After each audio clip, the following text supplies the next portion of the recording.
has a lot of information, giving false, pretty sensation.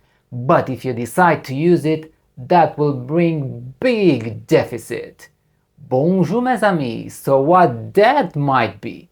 Well, I really have to recognize this fact that today the riddle is quite difficult, I know. So that's why I'm gonna give you more tips. Don't worry, stay tuned and you will soon find out more.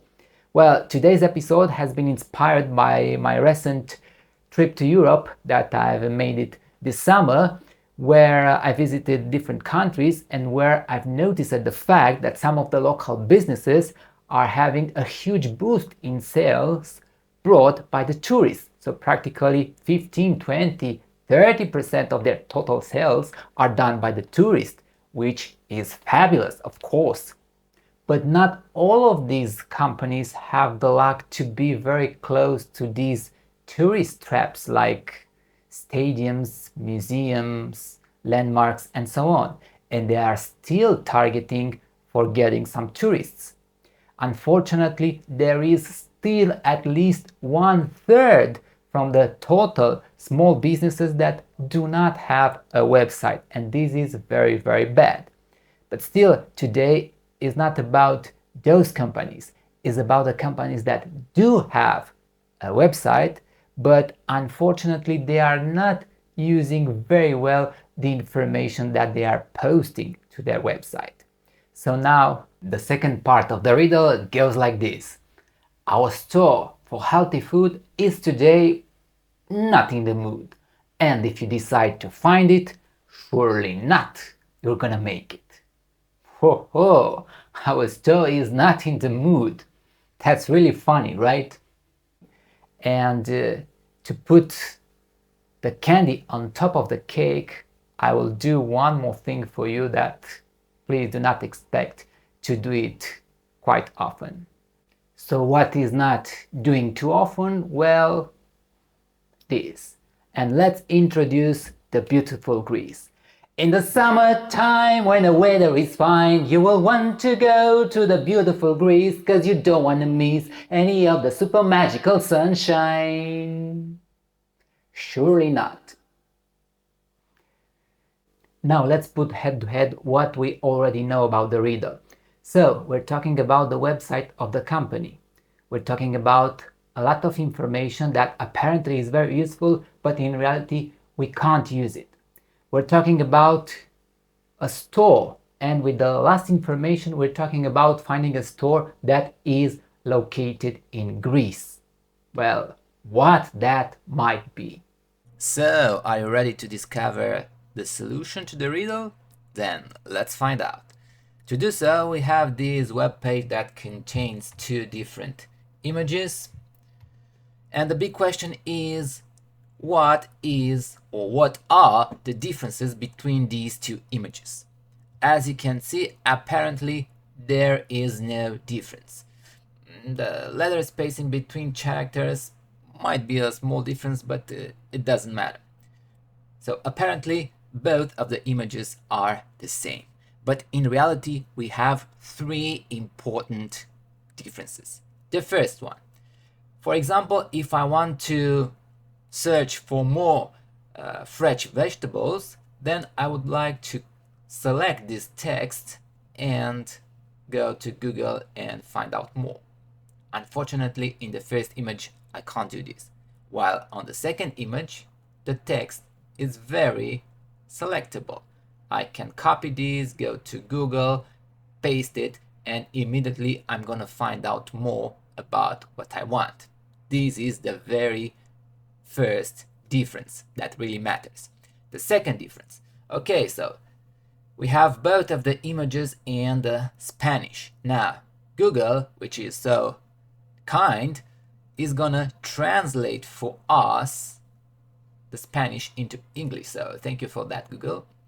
Now, as you can see, the second image has been translated completely, while the first image is the same. No translation has been done.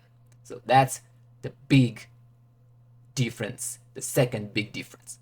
While for the third one, if I would like to find out more about the delicious and organic fruits that the company is selling, then if I will go to the first picture and if I will click here, then nothing is going to happen.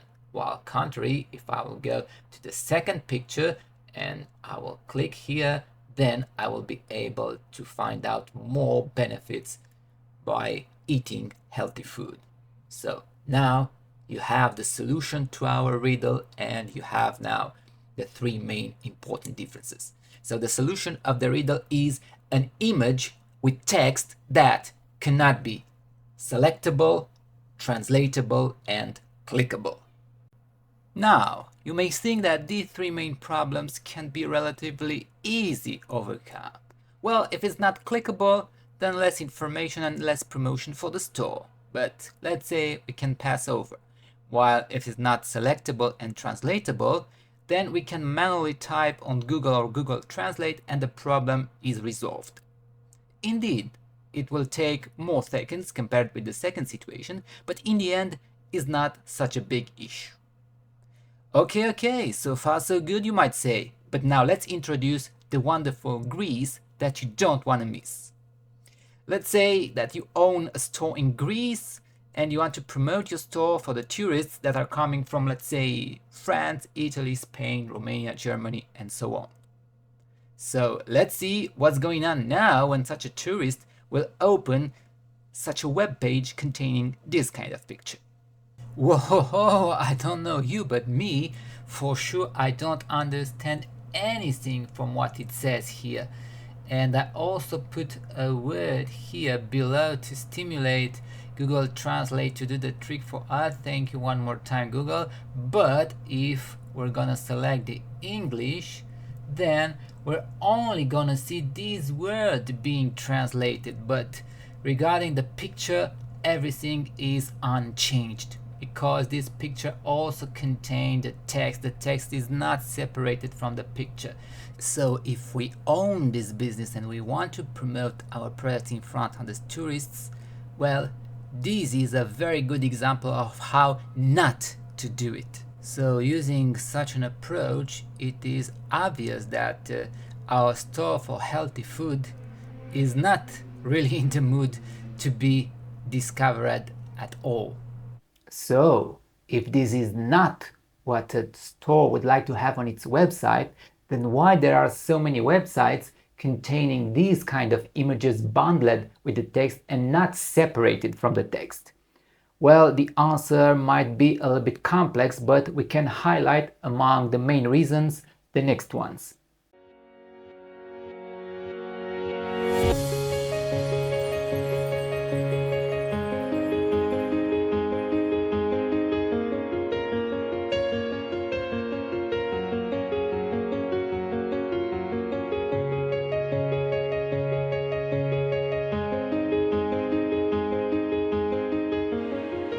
Now we finally reached the moment in which I will try to give my best shot to show you that it's not something that came from Mars and it's so difficult to work with. No, in the next minutes I'm going to show you that you will be able to create these kind of images separated from the text by just writing some code lines, and it's not really so difficult. So come on, let's work together with these, and I'm sure that after you're gonna watch this part, you will certainly have more confidence on you to create these kind of things that are much useful for your company's website. So let's start. For these, we're gonna need the following ingredients.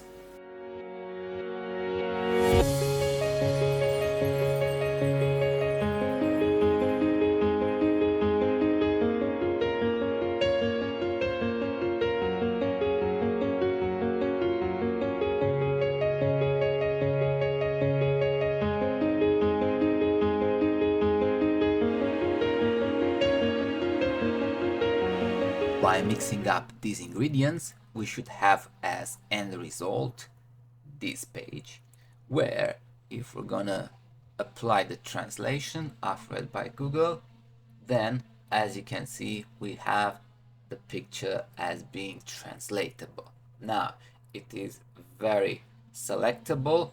Everything from here it's selectable, and finally it's also clickable, and we will get more information about the benefits of the healthy food. So this is what we want, so let's start. So we've got the background image, which is this one.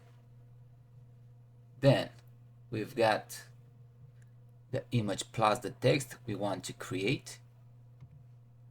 Then Microsoft Paint. So we will open up this picture in Paint. Now you might wonder, why do we need Paint?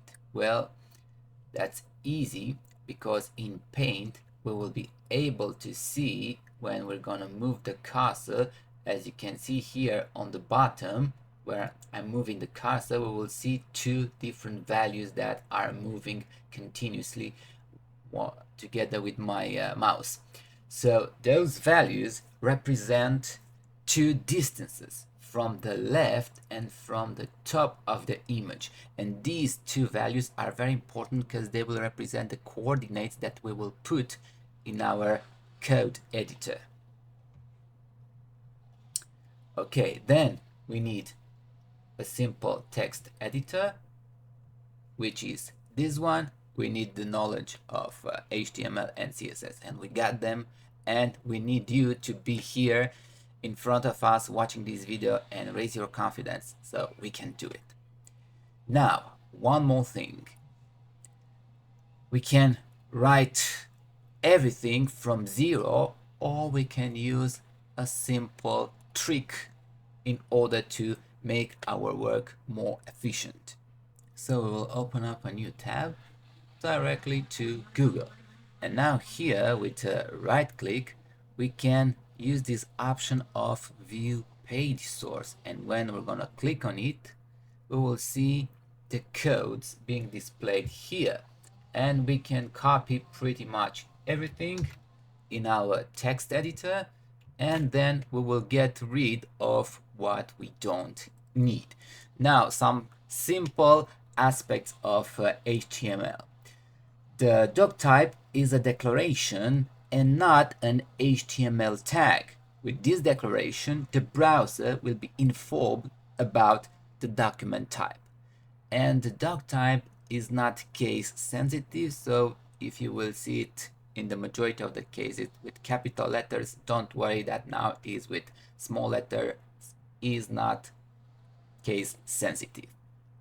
Then we have this dir attribute, which specify the text direction and can have two different values, atrair and respectively rtl, meaning left to right and right to left. Of course, we want to put our text from the left to the right and not from the right to the left, but I will show you later if we're gonna change this, what's going to be the difference.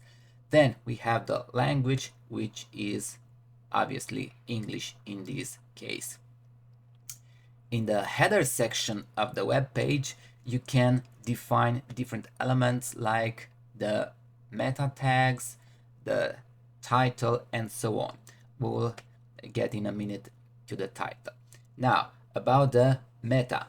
Meta tag is an HTML tag that contains metadata about a web page, like, for example, a photo metadata that will show you different information. So, for example, if we've got this picture that I made some time ago, and we're gonna watch the details, as you can see in its metadata, we can see the dimensions, the horizontal and vertical resolution, the camera manufacturer, the exposure time, the ISO speed, the focal length, and so on. So practically this is the same with the meta tag.